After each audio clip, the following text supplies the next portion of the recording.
in this world, nothing can send to be certain except death and taxes. Kaya po, since hindi natin may iwasan ang death, andito po ang sunlight. I-plan ko kayo ha?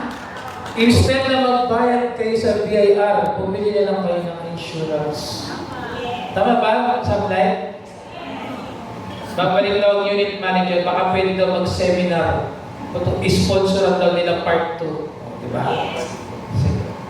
You cannot escape daw death and taxes. You cannot escape death, yes.